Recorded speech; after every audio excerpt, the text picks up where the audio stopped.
had a number of these Tuesday lunch sessions, which are kind of a unique departure for us at IPS. But with a lot of people still sheltering in place, it's nice to have something to do in your lunch hour. So we're glad you joined us. We're going to talk about some difficult and sensitive issues today. We're going to talk about race, some of the protests, social justice, those issues that are very much in the news right now. Before we do that, though, a couple of general announcements. Number one, unless we have a technical glitch, we will be recording this session, and that will be available. It will not be available through Zoom. So when this session's over, if you go back to Zoom, it may let you sit there, but you won't have access to the recording. The recording will be on our website, which is Principle. And it takes us normally a day to get that recording edited and up. So we expect that today's recording will show up on our website sometime tomorrow. So that will be available for you to go back to and listen to. So that's the deal with the recording. Number two, we do have a sign-up option on our website.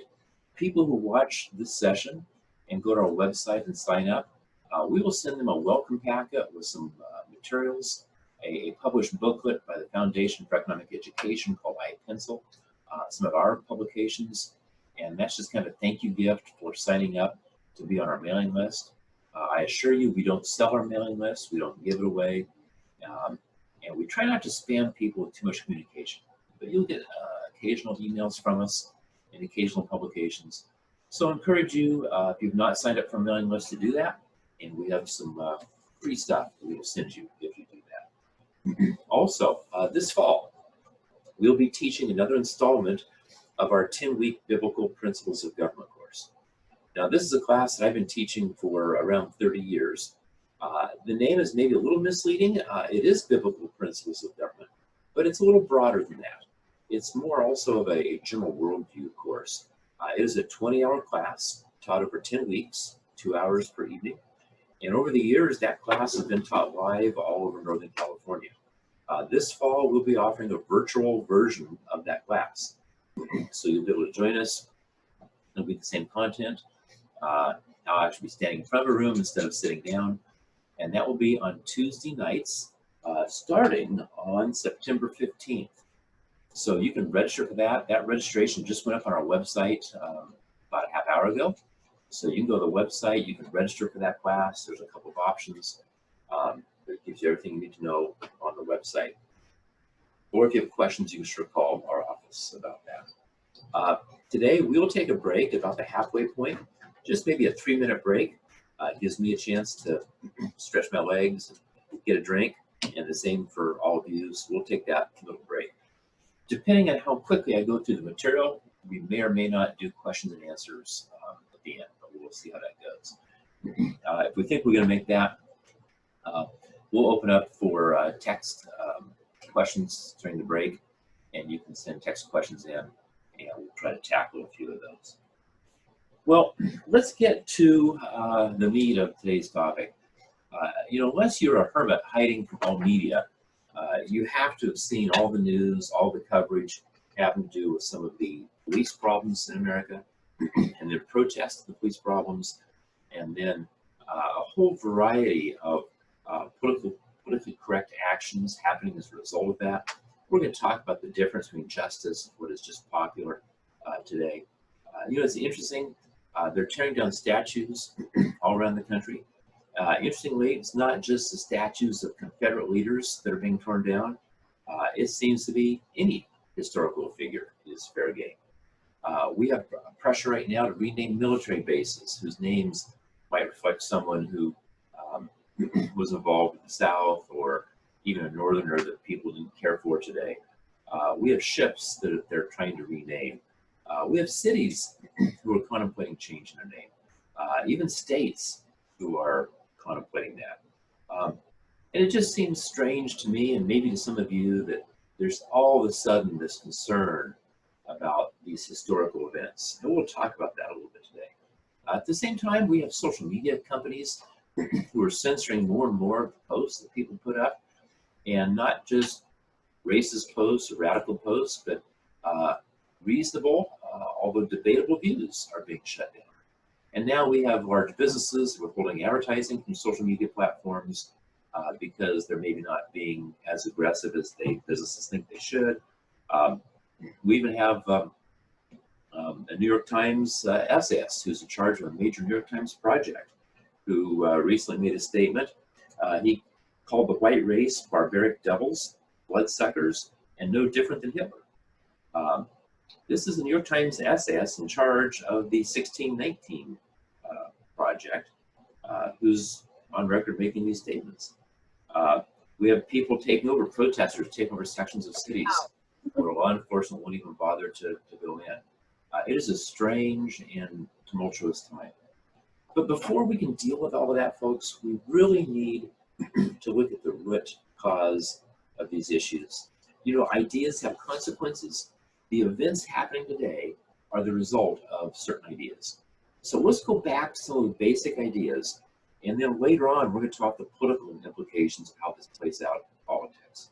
So let's talk a little bit about the root ideas that I think are important to us today. Let's start by talking about the concept of race.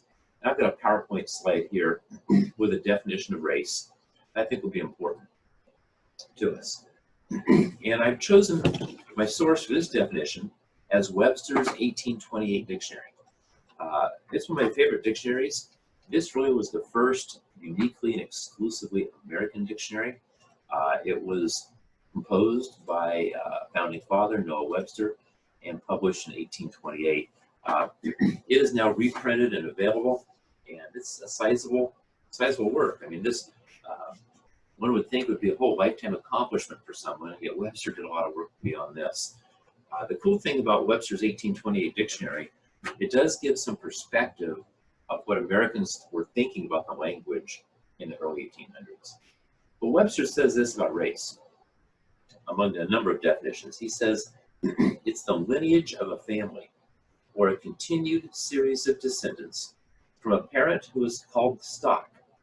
A race is a series of descendants indefinitely. Thus, all mankind are called the race of Adam. Now, that was Webster's key part of his definition. It really could apply, and as he goes on, it could apply to human race. It could also apply to animal lines, plant lines, but it simply is a genetic line of descendants. It's called race. Now, in modern America, if you say race, people think in terms of Asian, Hispanic, white, black, all the different skin tone attributes. And that is probably the most common modern definition of race. And that would fit with this because if you're African American, you have a darker skin tone. That's because of a lineage from your family. But that is the idea of race. The next slide, I'm going to go into some slides dealing with the biblical perspective of race. And I've called this the biblical creationist perspective. And let's just go through and make sure, because most of us listening to this session are Christians, let's get our bearings first with God's principles and God's word. So several key points here. Number one, man was created in the image of God. Genesis 1:27 says, so God created man in his own image. In the image of God, he created him. Male and female, he created them. There's several key things to note here. First of all, number one, God created. That is important. We'll show why that's important a little later. And God created man, how? In his own image. Now, this has caused theologians and philosophers to ponder, what does that mean? Because God is spirit. God doesn't have physical form. What does that mean to be created in the image of God? And I have some thoughts on that. Maybe at some point we'll do a whole session on that. But the exact meaning is less important than the broader concept. What this means is that God created man after some aspect of God. Now, I would argue God created man with creativity, with judgment, with decision-making ability, that these are the God-like qualities that man has. Man is a co-creator. God creates the universe, but man is allowed to be a sub-creator, a co-creator. It's that creative spirit, that idea to think things never thought before. This, I believe, is part of the image of God. And you notice that it refers to man here. Don't get tripped up on that if you're part of the younger generation. The normal use of the word man does not mean like male versus female. Man refers to mankind as opposed to the animals. So God created mankind in his own image. In the image of God, he created him. We don't see that God created blacks different than whites or Hispanics or whatever it might happen to be. God created all mankind. Matter of fact, there's no distinction here of race. There's only one distinction that we get in this passage. What is that distinction? It is gender. We say that God created man differently. Some of mankind are female, some are male. Male and female, he created them. Scripture doesn't talk about skin color. And the reason why, if you understand the biblical creation account, God didn't create a whole lot of nations. He didn't create a lot of races. As a matter of fact, he created one race, mankind. And I think we have this image, at least in the Western world, of Adam and Eve being in the garden, and somehow they're very pale, white-skinned people. That is probably not accurate, because Adam had all the genetic material in his DNA to be pale-skinned, dark-skinned, and everything in between. He had all the DNA for curly hair, for brown hair, for blonde hair. He had the DNA for being short, the DNA for being tall. And the odds are probably that Adam and Eve were a moderate in-between skin color, with all the genes for that, but they were probably a brownish color, not probably like what we think of the typical painting that might show them as being lily white. Anyway, number one, man created in the image of God. Second principle, all mankind comes from the same DNA. So from Adam's DNA, Eve is created, and from Adam and Eve, all of mankind is created. Acts 17:26 says that from one man he made every nation of men, that they should inhabit the whole earth. So we know that all the races come from Adam. And probably we get our unique distinguishing characteristics after the Tower of Babel event. When God confuses the language, people spread to different parts of the world because they want to be with people they can understand. And so people congregating based on language groups, but probably also we have people who may be darker skinned going one direction, lighter skin going another. And then of course, as they have children, two darker skinned individuals have children, they'll have slightly darker skin. Two slightly lighter skinned individuals having children who have even lighter skin. It's no different than animal husbandry or breeding of plants, and I don't mean to demean humans by that. That's the way that DNA works. So the biblical view is that all human beings are created in God's image. There's not a lower class of humans or upper or higher class of humans. We're all created from the same DNA. And this varies from other mindsets we'll talk about in a minute. Let's look at the third quality. The third quality here is that God shows no partiality. And we can see this throughout Scripture. Now, God frequently does show partiality based on people's behavior, based on their attitudes. He judges people. But we don't see God being partial because someone's rich or poor or black or white. Acts 10, verse 34 and 35 says, God shows no partiality, but in every nation, anyone who fears him and does what is right is acceptable to him. And then in Colossians 3:11, there is not Greek and Jew, circumcised and uncircumcised, barbarian, Scythian, slave, free, but Christ is all and in all.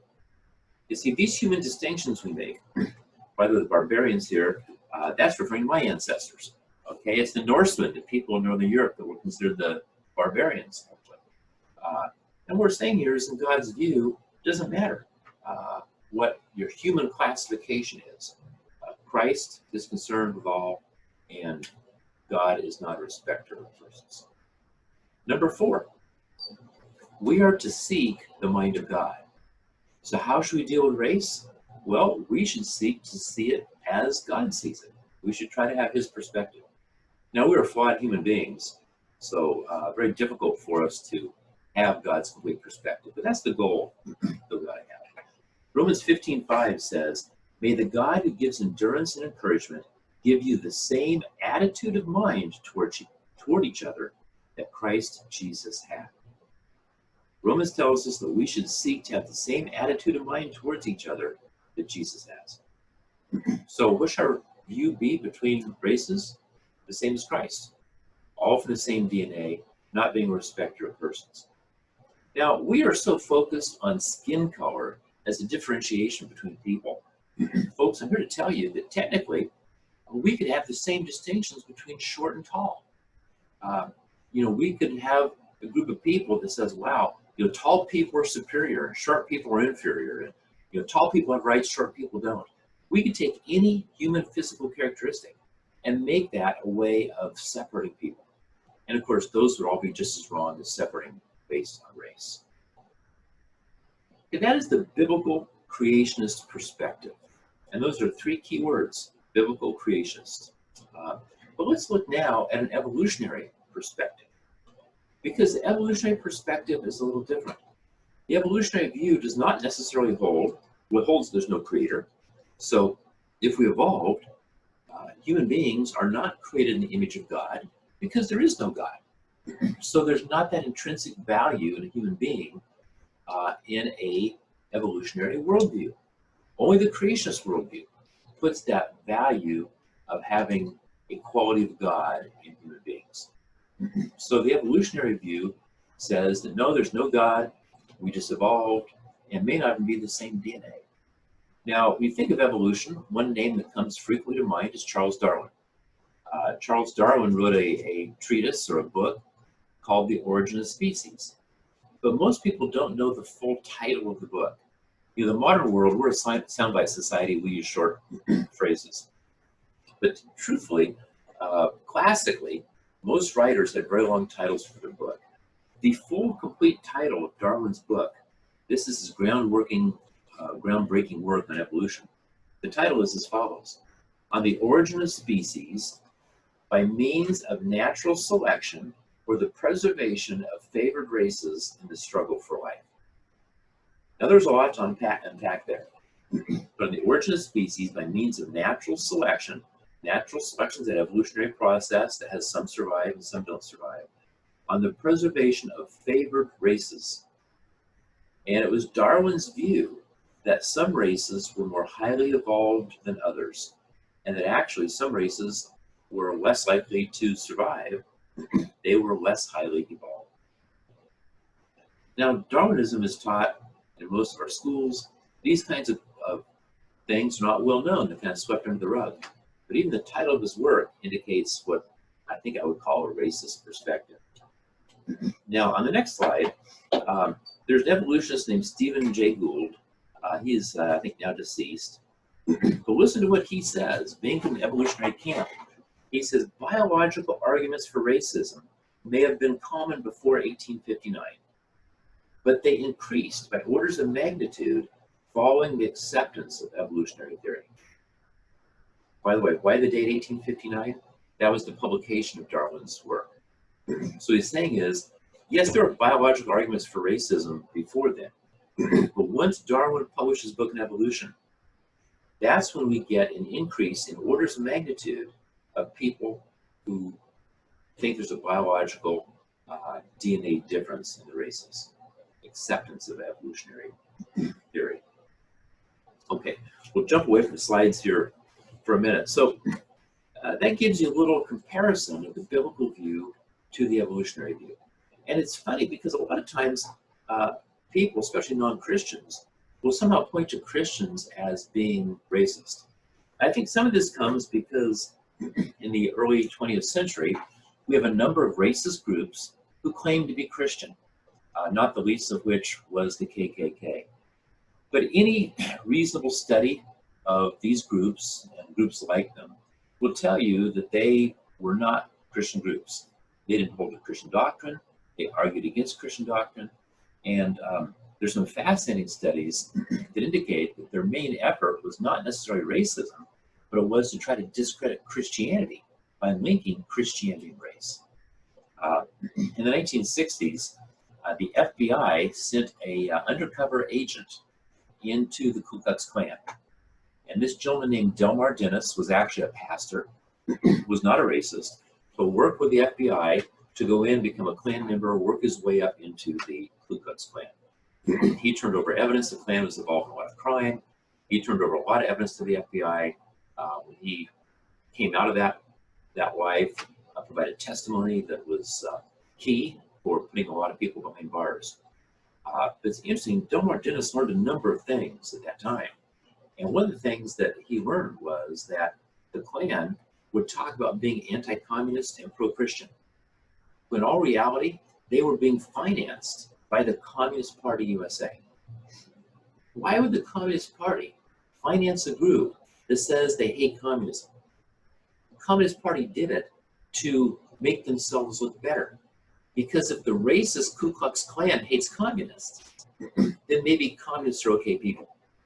So they're trying to link racism to Christianity and trying to link communism as being anti-racist. And so the Communist Party provided a lot of money for the early Ku Klux Klan. Fascinating bit of history. So those people that think that somehow racism is a tenet of Christianity are not seeing the whole picture. And oftentimes that was simply a ruse. Now, that doesn't mean there haven't been professing Christians who were racist. The church has battled bad ideas throughout time. But don't let anybody tell you that it was normal or common that the Christian religion or professing Christians would have a racist mindset. So this evolutionary perspective is something you need to understand in this whole debate. Now I want to talk about some other terms. I want to talk, you know what, let me backtrack just a little bit too. If those of you that are interested in going deeper on the subject, Adolf Hitler wrote some letters in which he talked about justifying why he did what he did as far as executing Jews and other minority groups. And one of the justifications that Hitler makes is that he believed them to be less highly evolved. He believed they were going to be extinct eventually anyway. He believed that the Aryans were the master race, the better race. And he said that the core of his beliefs came from evolutionary teaching with Charles Darwin. And there's a lot of writing out that. You won't see that in the mainstream media. But there's a great scholarly work, it's not an easy read, but it's called From Darwin to Hitler, written by Richard Winther.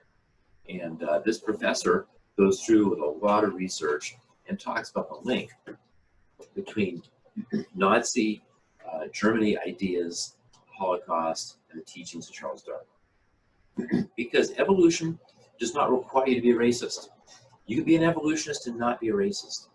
But evolution allows you to be a racist because it allows you to hold that there is a DNA difference, that there is a difference in evolution, different level. Now, I suppose a Christian could be a racist, but Christianity does not allow you to be a racist. You cannot hold Orthodox Christian views and understand the scripture I mentioned earlier and still be a racist. But you can hold Orthodox evolutionary views and be a racist. And I might even add there might be a logical conclusion from evolution to be a racist. Now let's jump forward. Let's talk about some key terms like equality, justice, and a few of these terms. These are important to understand. So next slide, let's talk about a definition of equality. And equality is something we all think is a good thing. And the definition of equality that I have created here is likeness or similarity in two things being compared. Likeness or similarity in two things being compared. So for example, in a mathematics equation, I might say that 2 is equal to 1 plus 1. 1 plus 1 is, in mathematics sense, the same as 2. That is the matter of equality. Equality is comparing two things, or it could be more than two things, and saying that they are equal. Well, are people equal? Should they be equal? Should we treat them as equal? Well, this requires a little more drilling down on the concept of equality. If you look around your family, around your friends, I think it's very easy to see that you are not the equal of anyone. We all have different talents, different skills, different intelligence, different sizes, different shapes, and yes, even different colors. We are not all the same. So what are we talking about with equality? Well, there's really three different types of equality in view. My next slide is going to go through these three kinds of equality. In a society, we can advocate equality of outcome. That's what a lot of people, especially on the left, are advocating. When they say they want equality in society, they don't want Warren Buffett to be rich and Mike Winther to be poor. They want everybody to have financial equality. I call that equality of outcome. How do you achieve equality of outcome? Well, the truth of the matter is, some people, if you leave them just to work on their own, some people will produce more, some people have better ideas, and some people will become more wealthy than others. There's a reason Bill Gates is a billionaire and Mike Winther isn't. Bill Gates thinks differently than I do. He probably worked harder than I did, had different creativity, different gifts. So I can't say that I'm the equal of Bill Gates in any level of talent. Maybe I'm better looking than he is. No, I don't know. But equality of outcome. Now, if we want equality of outcome in our society, how do we achieve that? Well, we have to take away from the high achievers and give to the low achievers. So the only way to obtain equality of outcome is to take from the rich and give to the poor. And we do that until everybody has roughly the same economic or financial status. So the only way to get equality of outcome is for government to treat people differently. Now, if you understand that, we're treating people differently. If we're going to tax billions from the billionaires and we're going to get thousands to the average people, that's not the government treating everybody equally. The government's treating Bill Gates, Warren Buffett, Mark Zuckerberg, would be treating them differently because we'd be taxing them, taking away from them to give to the poor. Some are taxed, some are getting a welfare benefit. So the only way to get equality of outcome is to treat people unequally.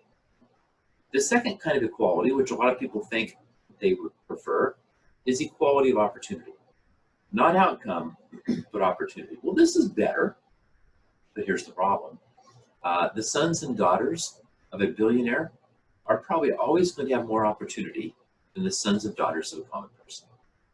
If we're going to provide equality of opportunity, then we have to take opportunity away from those who have more of it, and we have to give it to those who have less.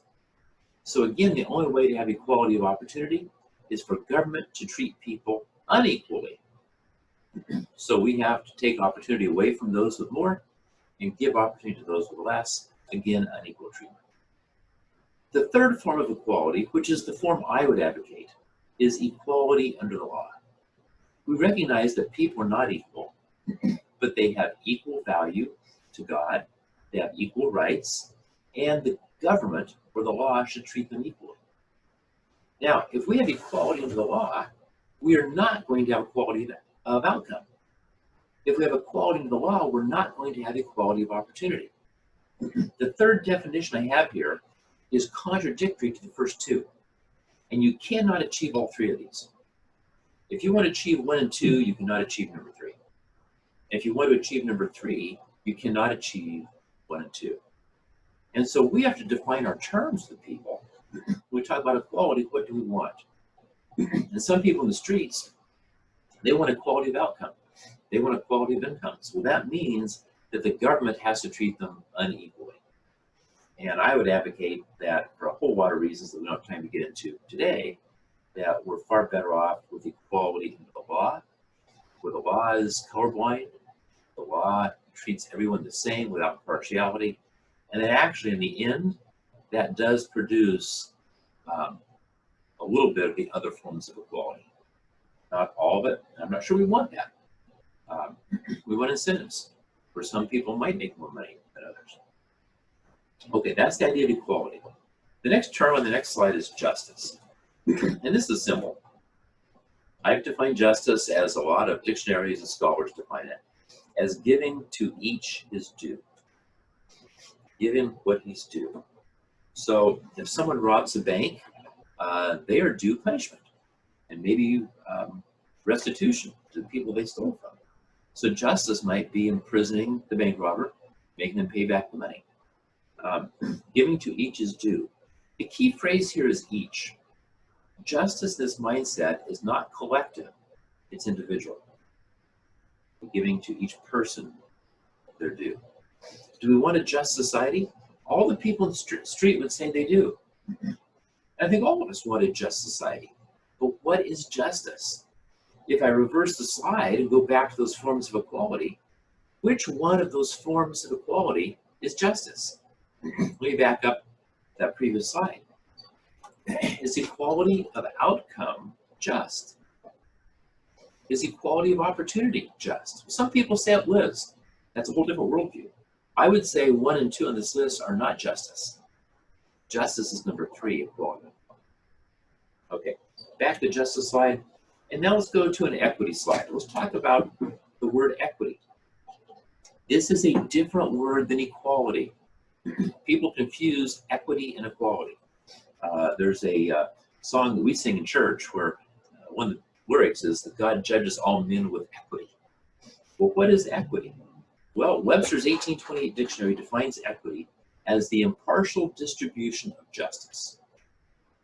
For our purposes today, even though there's a slight difference, I'm going to assume that justice and equity are essentially the same thing. But that's not the same thing as equality.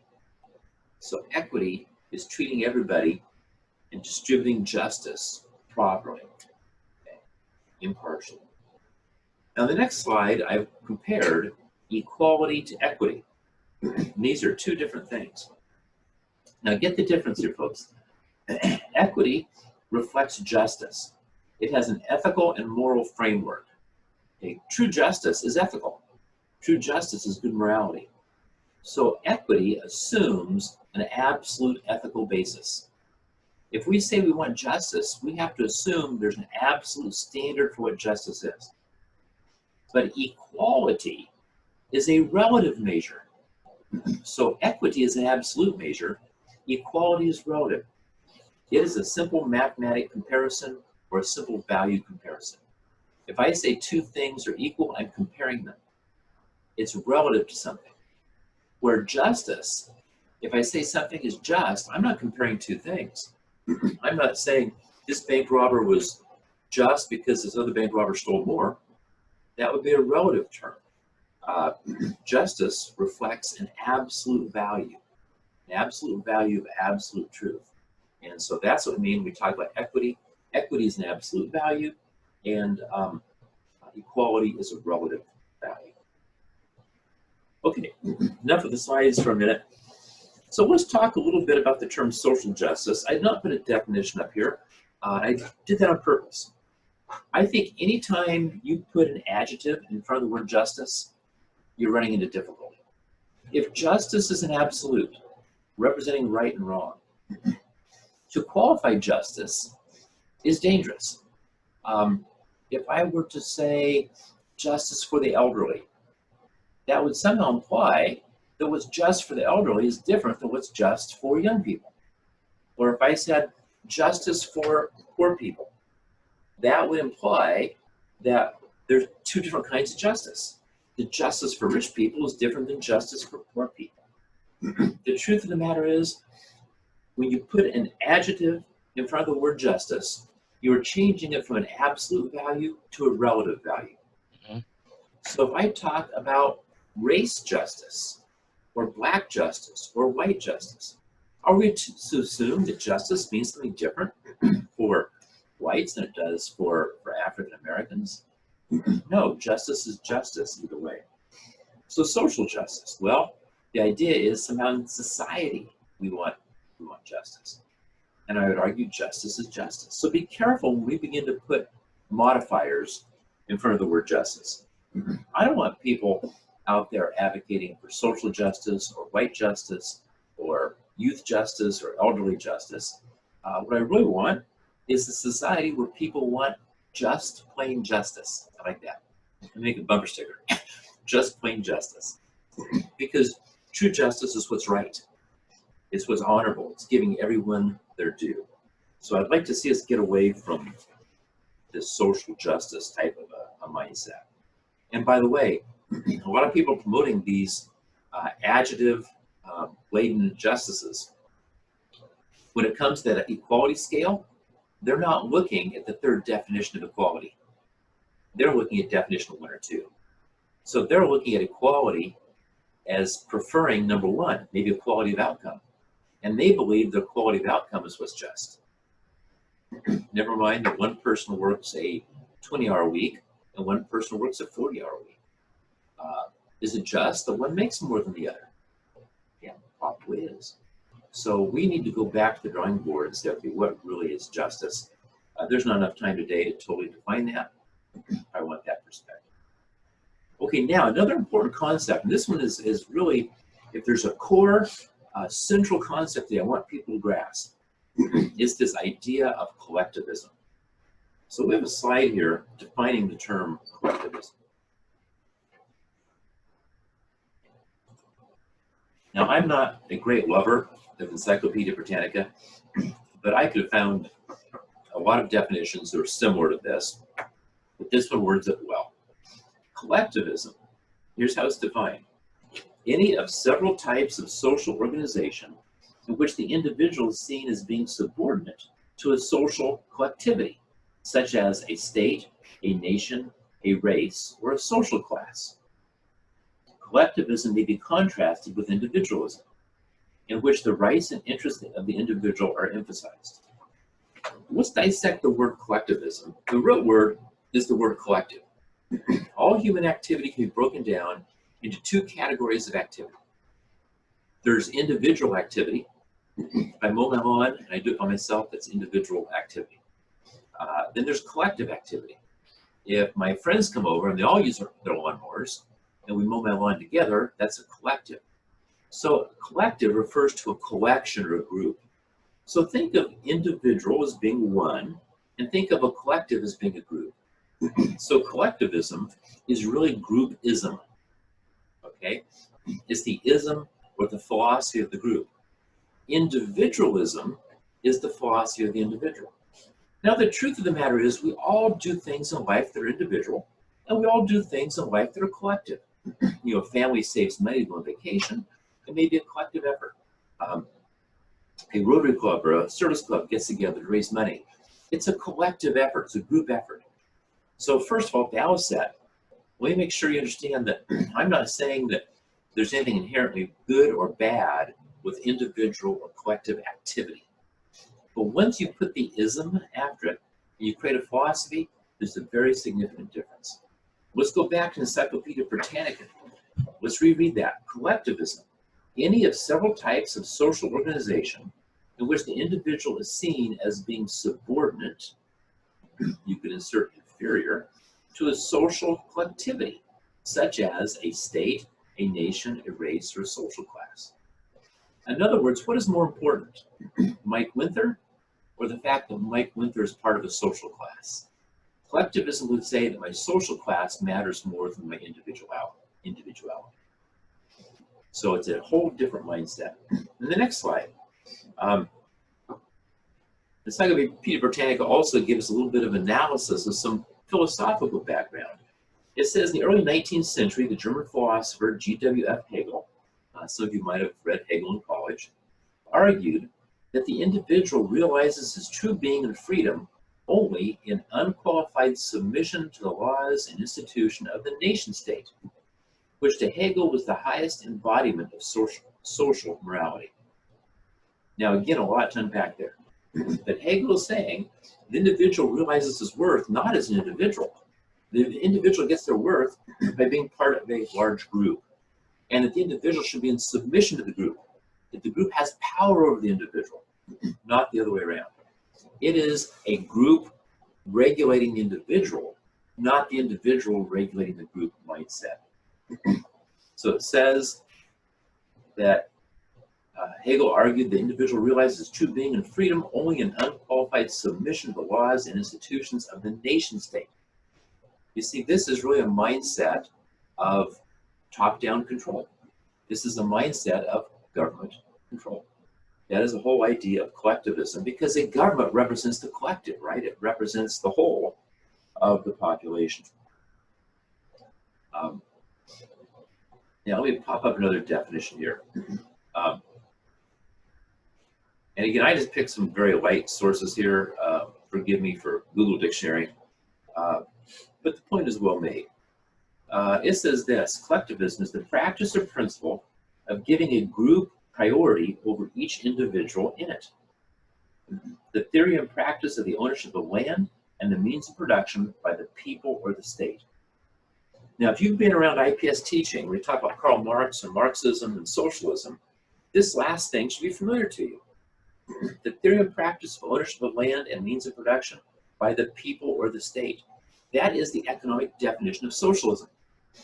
So collectivism really is the big umbrella that includes socialism, Nazism, communism. These socialist government-controlled states are collectivist in their ideology and their mindset. That's the idea of collectivism. Now, the Christian church gets it wrong sometimes because we see passages of scripture that tell us not to be selfish. We see passages of scripture that tell us to care about others more than ourselves. And we interpret that somehow, and some pastors preach that this means individualism bad. Do not confuse individualism with selfishness. The truth of the matter is, collectivism is probably more selfish. Just because we put more focus on the individual doesn't mean we're selfish. Matter of fact, if we see the poor person in need, for an individualist, we want to help that person. And we as an individual want to help that individual. So don't confuse individualism with being selfish.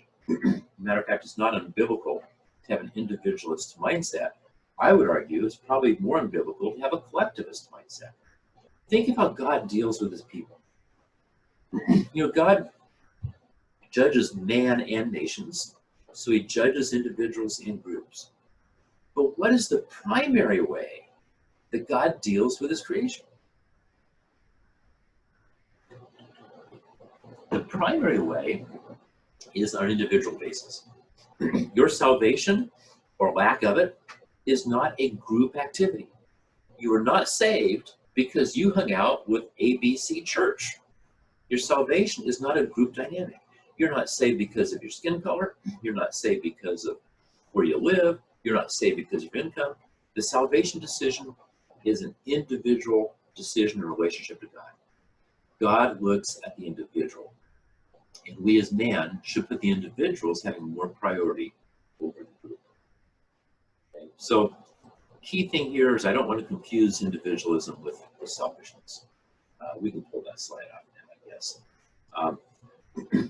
So let's talk a little bit about why collectivism is bad. And there's a whole variety of reasons. Before I go down the list, let's just make sure we're all clear. Collectivism says the group is more important than an individual. Some of you in school, college or high school, may have done something called the lifeboat activity. The lifeboat is a hypothetical scenario that teachers sometimes give students, where they say, gee, your ship went down, you're in a lifeboat, and you've got 10 people here clinging to the lifeboat. You know that you can row and get to land in 5 days, but you need water to survive for those 5 days. And you reason out that there's only enough water in your canteen in the boat for 5 people to survive.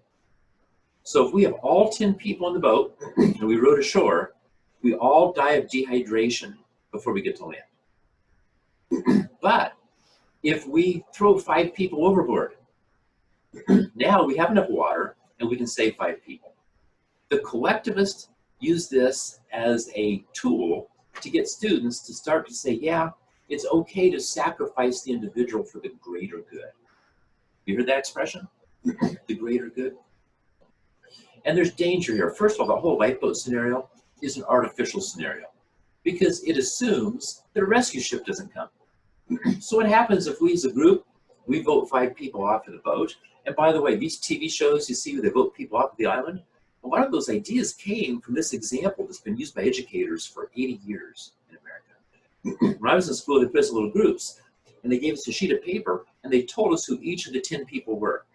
And as a group, we had to decide which 5 people lived and which 5 people didn't. This is a common collectivist mindset that says the group is more important than individuals, and we have to do the greatest good for the greatest number.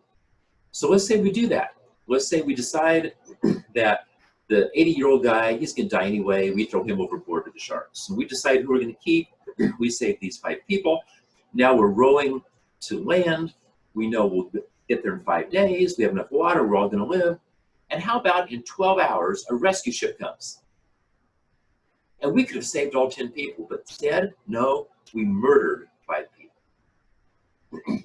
The individualist looks at that example and says, we murdered 5 people. The collectivist says, no, we made a decision for the greater good. Okay, let's go to the next slide. Why is collectivism bad? And I've thrown them all up there all at once because I was lazy last night and didn't want to put these up step by step. Number 1, collectivism is bad because it creates and encourages group judgments. People think in terms of groups, not in terms of individuals. In other words, collectivism judges people by category or class. So I have a question. If someone's a racist and they judge the whole class of people who come from Africa are somehow inferior, are they making individualist assumptions or collectivist assumptions? They're judging the group, right? They're judging the individuals they meet by what they think of the group. This is a collectivism. I would argue that racism is collectivism, even though collectivists are ones who argue and say, oh no, we hate racism. But racism, I think, is a collectivist mindset. And it's not just skin color. You know, we make these little judgments, you know, oh, someone's from Pittsburgh. Oh, I never met a good person from Pittsburgh, right? I mean, there's all these little mindsets and biases that we have. Prejudices.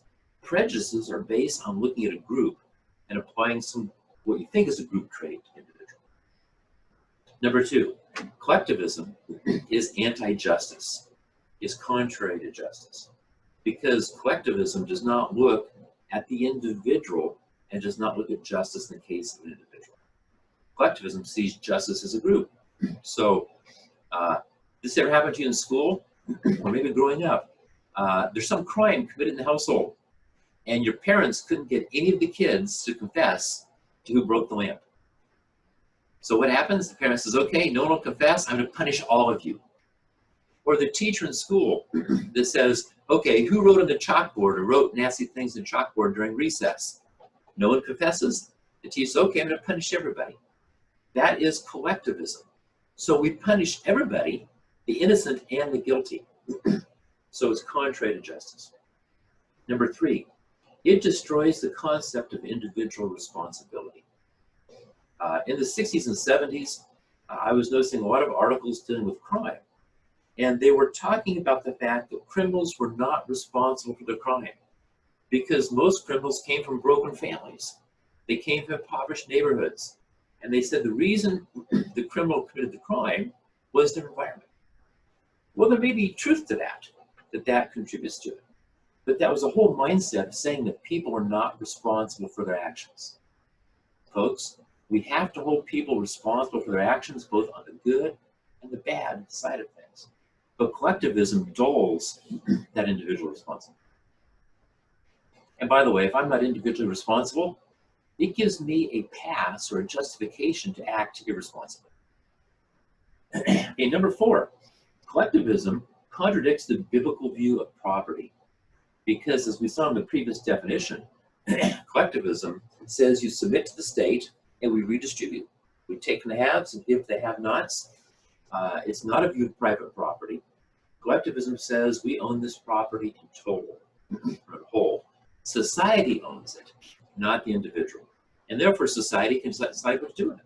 Society can redistribute whatever they want to do. And number 5 is kind of a pragmatic response, but it produces poverty. Look at nations with collectivist mindsets. They're always the more poor nations. The more communist, the ultimate collectivist mindset be the communist mindset. Those are the poorest nations. The next most collectivist mindset is a socialist mindset. They're the next poor nations.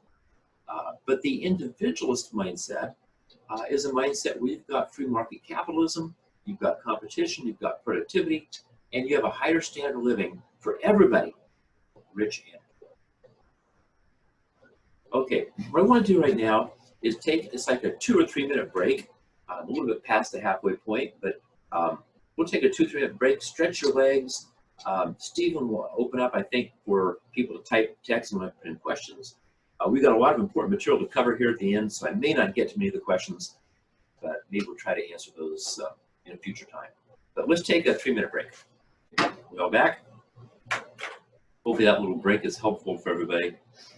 Before I jump into my second half material, it's important, I think, sometimes that we get all tied up in what's on the news and we don't take a time to look at these underlying concepts. I'm hoping now you can watch the news and hear someone speak, I don't care what side of the spectrum they're on, and you can ask yourself, are they looking from a collectivist perspective or an individual perspective? And this person talking, which view of equality do they hold? Do they prefer equality of outcome, equality of opportunity? They want equality of under the law? And hopefully you can now evaluate what people say a little better. One of the issues coming up now is the whole idea of reparations. And the root word of reparation is to repair. And reparation is basically paying someone back. And a number of minority groups are wanting to pay reparations for past abuses. Native Americans sometimes want to be paid reparations because the white man stole their land. And by the way, if you haven't been through our 10-week course, I'll make a plug for it. We do a detailed session on history where we give some history overviews. And the white man did not always abuse the Native American.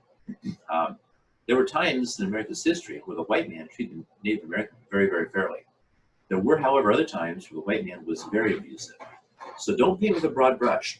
Learn the details of which was which. But yeah, there's times when the American colonists, and even after the Civil War, our government was stealing land from the Indians. So reparations ideas be paid back. Or the idea with African American slaves. They had their liberty taken from them. They had their livelihood, their results of their labor taken from them, and they want reparations. Well, the average person looks at that and says, is it really fair because we cheated an Indian 150 years ago that now we're going to give a payment to a Native American who is the great-great-great-grandson of the person who was cheated? Is that justice? Well, if you come from an individualism perspective, it's not. Because the people who should pay reparations are long dead. And the people who should receive the reparations are long dead. So the individualist who believes in individualism says that's not justice to tax someone today who didn't harm the Native Americans to give a payment to a Native American who maybe was not directly harmed. But if you're a collectivist, it makes perfect sense because we treat people in groups. And because you're part of a group of Native Americans, that group was cheated, so therefore that group should be paid back. And if you're not Native American, you're part of the traditional American culture, you're a white culture, your ancestors cheated the Native Americans, so you're part of that group, so you should pay money. So reparations only make sense in a collectivist mindset. And I would argue it's not true justice. Just because someone was harmed 150 years ago doesn't mean it's just to put the punishment or the reward, the compensation on their descendants. So there's a comment about reparations.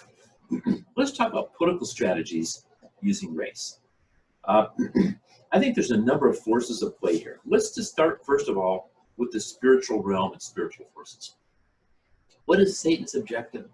Satan's objective is not peace. It is not unity. He is the deceiver. He was a liar from the beginning. Satan's objective is to create turmoil, to create hatred, to create violence. These are things that Satan wants to create.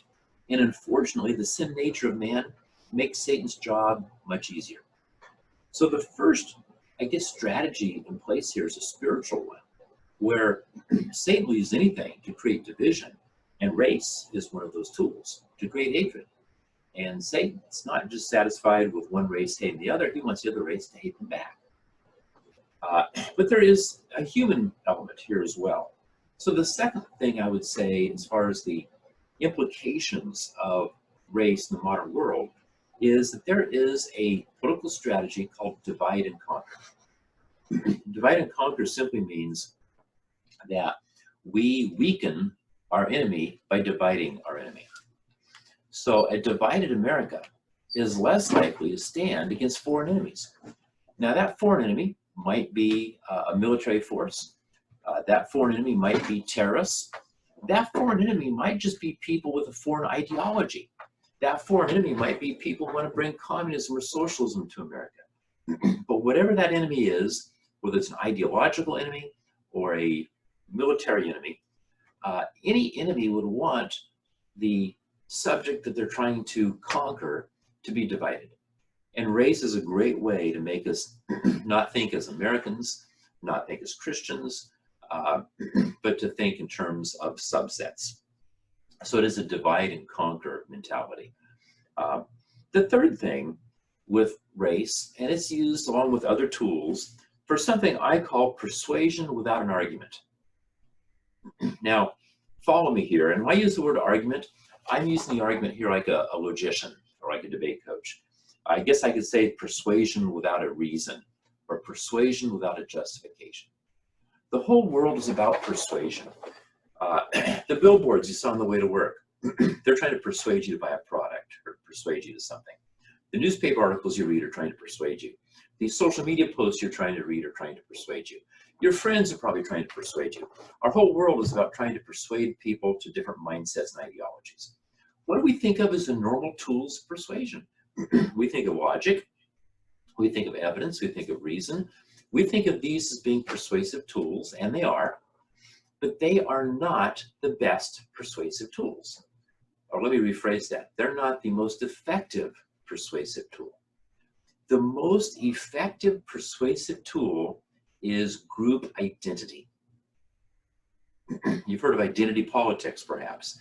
It is group identity. People are more persuaded by being part of a group.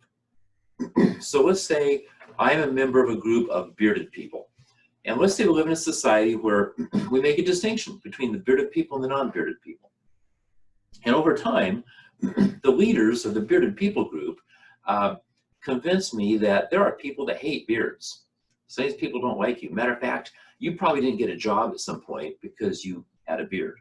That actually may be true, I don't know. So they create that mindset. By creating an us versus them mindset, what happens is us bearded people begin to form more of an association. We feel more of a loyalty to each other because we feel persecuted. And as we begin to feel persecuted, and it may be real or it may be imagined, as we begin to feel persecuted, there's more camaraderie within us as a group. Now, what happens is the opinion of the group is more likely to be accepted by me as a member of the group. As a matter of fact, the more they convince me that we're persecuted, the more loyal I am to the group. And this is identity politics. We see this in America with environmentalists. We see it with business interests. We see it with race. We see it with income. We see it with age. You know, we have all these identity groups. We've got AARP and groups that deal with senior citizens. We have minority groups. So we have all sorts of interest groups. By breaking people down into group, not only do we create division in society, but people now are more willing to accept an opinion of the group. And people will accept that opinion without being persuaded, without seeing evidence, without reason. They just accept it. Being a member of a group becomes the most persuasive thing that can happen. And my fellow Christians, we have to be careful here that we just don't become that way in the church, that we don't just accept something because we're a member of a group. We want to ask, where is it written? What's the evidence? What is true? What does the Bible say? We need to look at absolute truth and not believe something just because, oh, all my friends are part of this group. Yeah, all my friends are Christian and they feel this way, therefore that must be true. Or all my friends are African American, they feel this way, this must be true. We need to be careful because this is why identity politics is so dangerous. Not only does it divide us and it creates animosity, but it actually has a persuasive power to persuade us to conform to the group. And this is why in modern America, we have people that are so polarized because we have these groups that are not looking at the evidence for their opinion. They're not looking at good philosophy or good reasoning. They're accepting an opinion because it is the opinion of the group. And as this group moves further away from the center, and this other group moves further away from the center, we become more polarized, and now we're a less reasoned, a less rational, a less loving, and a more hateful society. So we need to be careful of what I call the persuasion by argument. Now, something else that happens with these things, be it race or any other division amongst people, and it is something that I call the action is in the reaction. Oftentimes we see a group advocating for something. For example, right now, we have people advocating to shut down police departments. We have groups advocating to get rid of police or to restructure police. And so you would think that the outcome of this, if they're successful, might be less police force, might be a weakening of the police. I'm going to argue, however, that is only the temporary perspective. For these kinds of things, the real action is in the reaction. And what I mean by that is the action is calling for an end to a police force, maybe even creating an autonomous zone where the police don't want to come in. That's the action. But the end game, the end result, sometimes the goal of the leaders is not that action at all. Oftentimes, the goal of the leaders is the opposite of that. What they want is the reaction. You know, most of us understand how an immunization works. An immunization goes into your body. It is a weakened version of the virus or the disease, or maybe not a weakened version, but a look-alike to the virus or disease. And what we're doing by giving an immunization is we're not trying to give someone the disease, although I guess that can happen. We are trying to create a reaction. We're trying to get the body to react to that agent so the body now becomes immune. Political action is oftentimes that way. A lot of political activities, the action is in the reaction. So just like in the immunization, the key action is not the injection of immunization.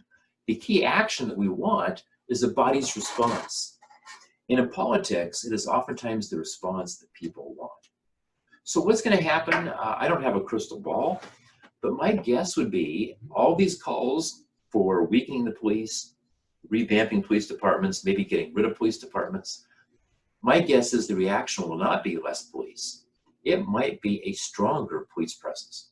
My guess is what we'll probably see is a lot of honest police officers don't want to endure what they're getting. And so some of the high character police officers may retire early and may quit. We may see a migration now to more police officers that see it just as an income and a job, not as a ministry.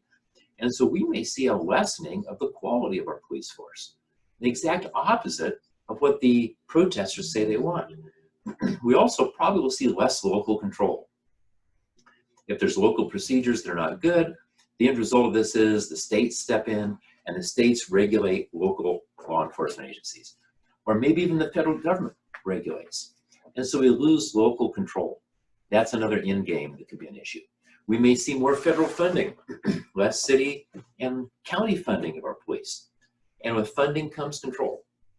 And the end result is we may see a situation where fewer and fewer police live in the community that they police. We may see more police officers and law enforcement who commute into the job. They may live 20, 30, 40 miles away because of all the unrest. And that's a bad thing. We want law enforcement to be filled with honest people of high integrity. And by the way, that describes 98% of police officers. I think most of my listeners know that. We also want police officers that are members of the community.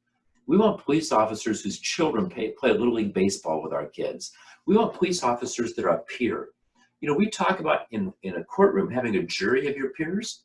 We need to have police officers that are a police department of our peers, people who live in our community. We don't want police officers that are mercenaries hired from out of the area. We don't want police officers that live a long ways away and commute in. And I'm talking about it as a general rule. I'm not saying it's bad if a few police officers commute in. But we don't want to disenfranchise the police from being part of our community. Nor do we want to disenfranchise our community for feeling that the police are part of them. What do we see with all the race struggles? We see an us versus them mentality. White cop versus black cop, or white cop versus black citizen. And it's all this race identity politics. And the end result is probably more federal and state control over law enforcement, less local control, less accountability, more federal funding. And I'm going to argue, in the end, probably a less compassionate police force than we have now. Now, do we have problems? Absolutely. I don't think the key problem with policing is limited to race. Is race an issue? Do we have some racist cops? I'm sure we do. We may have well seen evidence of that. But the problem, in my view, is a human heart view. We have to change human hearts. And we have a lot of bad human hearts that are not cops. We need to change those as well.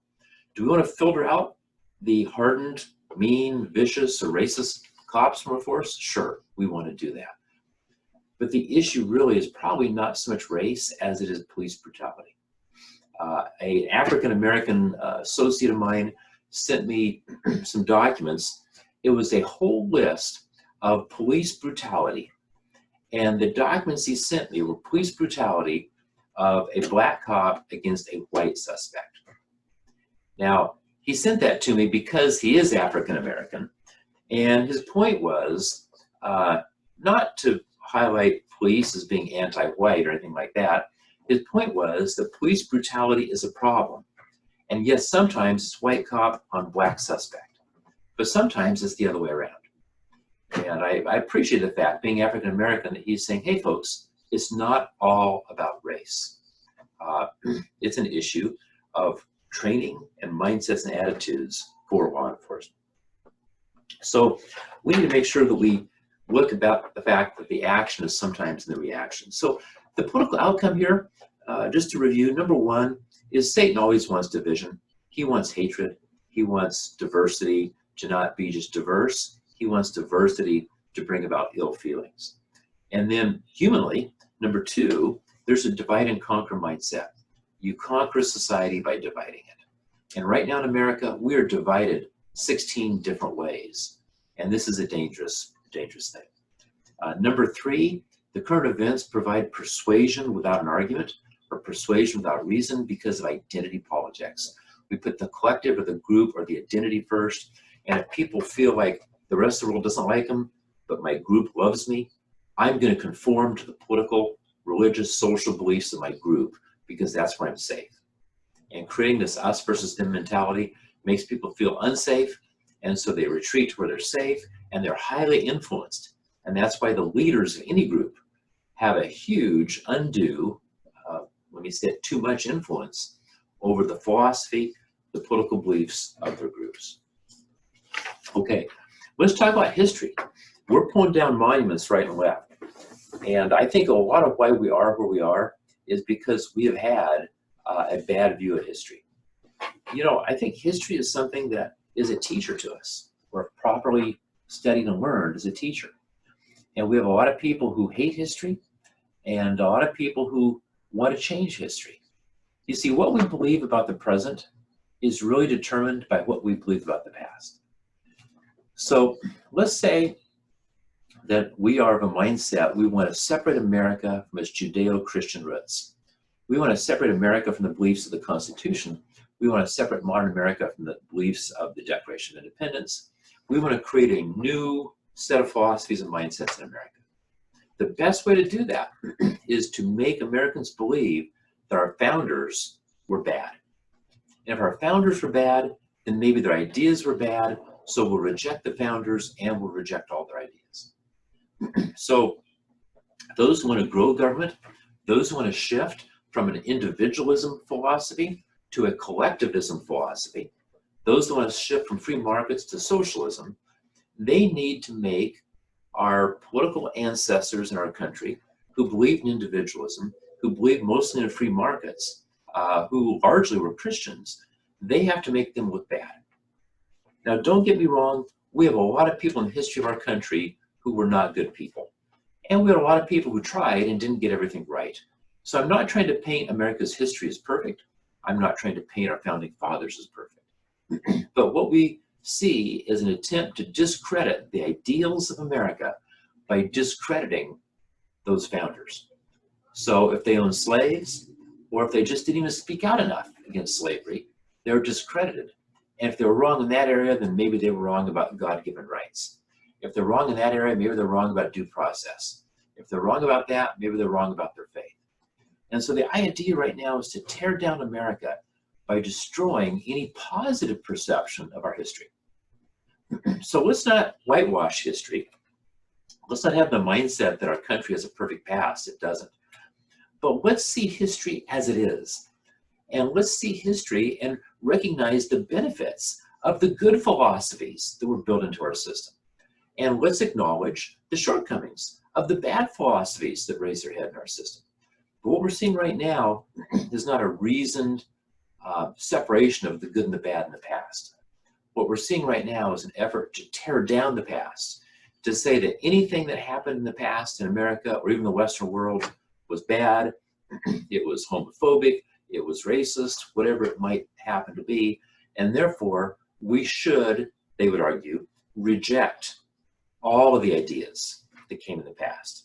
The idea of enumerated powers in a constitution must be bad because these people were, after all, racists or homophobes. The idea of God-given rights must be bad because of all these other things. There's a guilt by association happening where they're trying to tear down American history and to rewrite it. And they're getting away with it largely because we have rewritten a lot of our history. Now, how did we get here? How do we get where we are, where we have so many people who don't understand collectivism and individualism? People who don't understand proper views of equity and equality. How do we get here? Well, we got here because of our educational system. We allowed collectivism to overtake our education system. That wasn't 10 years ago or 20 years ago. That was 120 years ago. Collectivism began to work into American education in the colleges and universities in the last bit of the 1800s, the early 1900s. And of course, it steamrolled. It got worse. And we had more collectivism, more socialism, more atheism, all sorts of bad ideas working into our schools. And frankly, good Americans yawned and looked the other way. Or maybe more often than not, good Americans says, yeah, it's kind of bad we're teaching in our schools, but nothing we can do about it. Folks, we have to begin to properly educate on all the things we've been talking about here. And that education is probably not going to happen in a government school. By the way, our public schools are a collectivist institution. They're paid through collective gathering of money. They're administered by collective votes by government officials.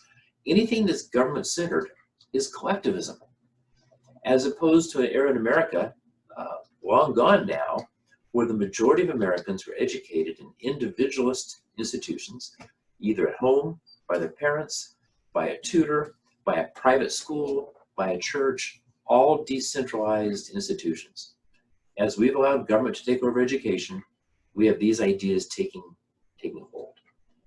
And folks, this is not something that just happened in the last 5 or 10 years. The fruit is being more obvious now. So what's the solution going forward? Well, the solution is we have to understand the principles I talked about today. We have to get America to stop focusing on our differences. We need to stop focusing on race. We need to stop focusing on gender. We need to stop focusing on age. All the identity politics needs to disappear from our vocabulary. And we need to begin treating people as God would treat people, individually, with love in our hearts, because we all come from the same DNA and we're all made in the image of God. We need to love our fellow man, and then we need to learn to hate bad ideas. And what's happened now, we've created a society where we embrace bad ideas and we hate people. We need to reverse that. We need to love people and hate bad ideas. And of course, the challenge is we have to identify what those bad ideas are, and we have to not only identify and teach that the bad ideas are bad, but we can't have a vacuum, right? So we now have to also make sure we're teaching the good ideas. So much more could be said on this, but folks, let's think about how we change education. Our churches need to learn these principles, and they need to be promoting private schools and private schools that teach these principles. And don't assume that just because an institution is Christian or private, that their teachers understand these concepts. We need to make sure these are taught into our churches and our schools. And I would encourage you to join us this fall as we go through a 10-week course where we build a worldview of government and economics, piece by piece. One of the things we do here in these sessions is we go in depth on a subject, but I don't really take the time to give you all the arguments for where we're starting. So if you're listening to this and you're skeptical of some part of what you heard, I would still encourage you, sign up for our class this fall, because we take a more gradual, reasoned approach. And I think it helps us all build a better worldview and helps us to better be able to justify our worldview. And this fall, our Biblical Principles of Government class, we'll talk about creation and evolution. We'll talk about law and authority, where it comes from. We'll talk about the history of civil government, how it developed. We're going to talk about economics, economic systems, supply and demand, money and inflation. We're going to talk about history, education.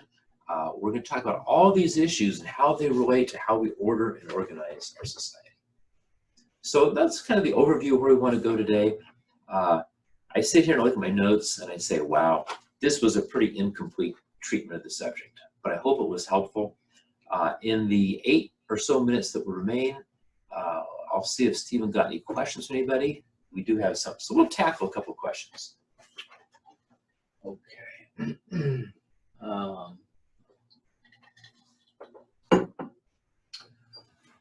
How do we address the grievances of blacks about injustices that have stemmed from slavery and for not even considered full human beings according to the U.S. Constitution for a long time?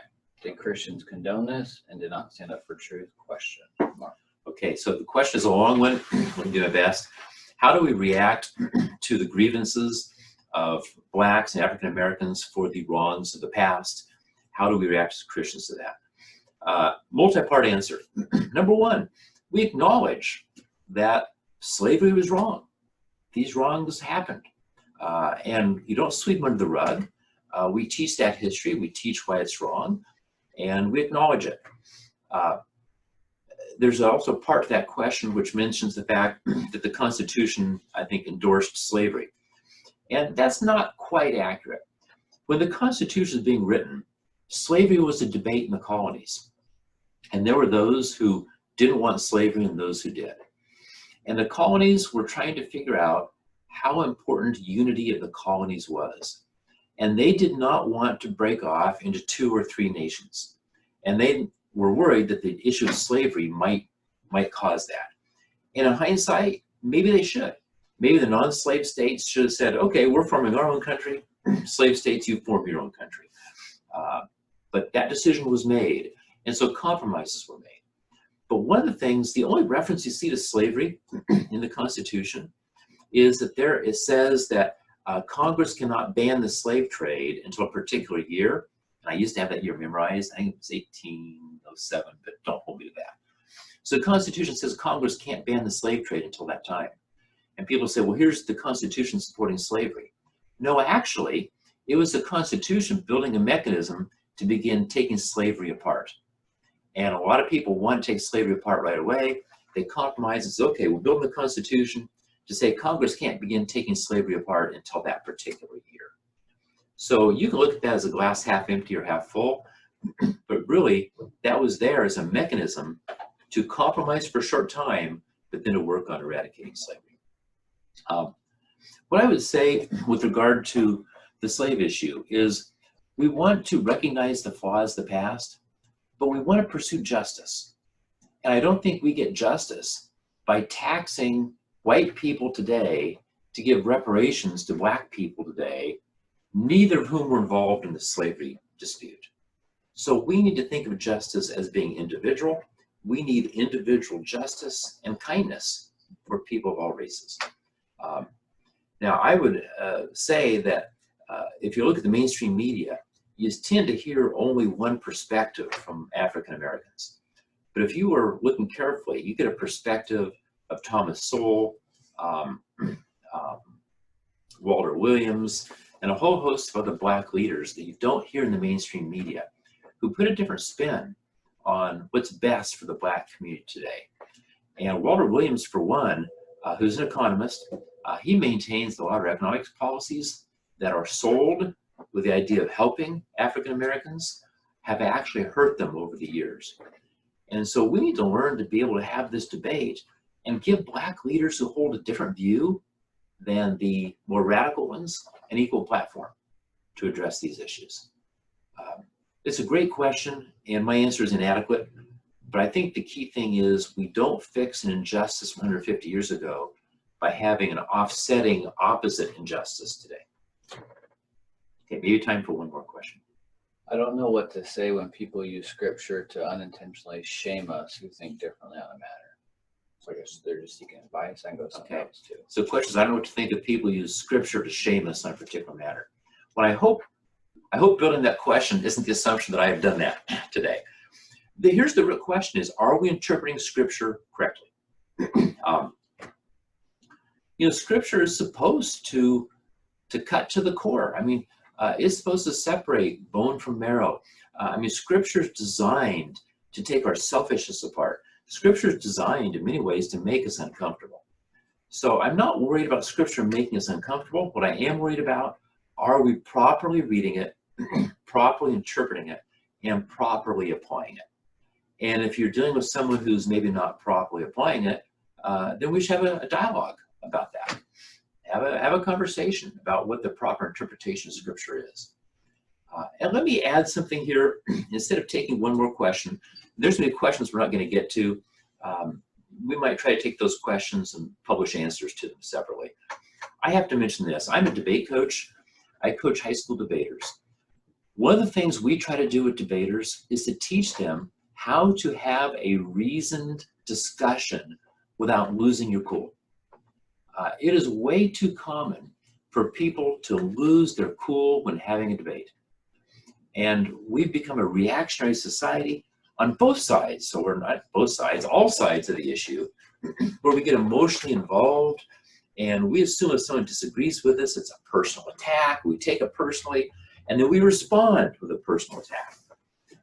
There was a time in America where we weren't perfect, but we were more able to engage in a debate without getting angry. We need to go back to that time. We need to cultivate the ability of having the coffee shop conversation where you can debate something or discuss it and even disagree and still be friends. There is something fun about that process. And in the debate world of high school students, I think to some degree we succeed. We teach students to be able to compete. They're competing for a ballot, for a trophy. And we teach them to compete and want to win the prize and debate their opponent and still love that opponent before and after the debate round. And you'd be amazed, these students who debate for 3 or 4 years, they can sit down across the table at the dinner table or the coffee shop, and they can have a discussion with someone and not get angry and not make the other person angry. And I think we need to have a mindset that if we're having a discussion or debate with someone, if they get angry, we just lost. And by the way, if we get angry, we just lost. We need to cultivate that mindset of having discussions. And because we've lost that mindset, a lot of pastors and churches are afraid to discuss difficult issues. Folks, if we don't discuss difficult issues, we're never going to have good solutions to those issues. So can I encourage all of us to work towards having a reasoned, kind, friendly dialogue? Look at Facebook, look at Instagram. Even a lot of people who I know who are kind and nice in the real world seem less kind and less nice on Facebook and Instagram. Let's work, particularly those listening to me who are believers and Christians, at not avoiding the discussion.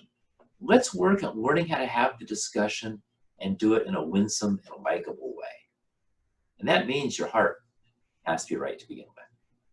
And maybe that's a good end for the whole session here today, folks.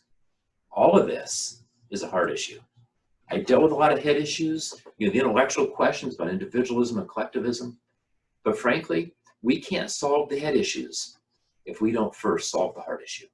We can't persuade others if we can't be a likable persuader. So I hope we've had some good information here today. I hope you find this difficult subject was treated well today. Let's fix our hearts, then let's fix our heads, and then let's engage the culture and engage others to repair their heart and to, I guess, put better ideology in their heads. Hey, thank you for this time.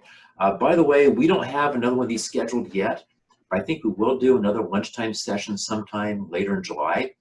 So if you're not on our mailing list, another reason to get on the mailing list. We'll not see you next Tuesday, but we'll do another one of these on a different topic. Thank you for being here.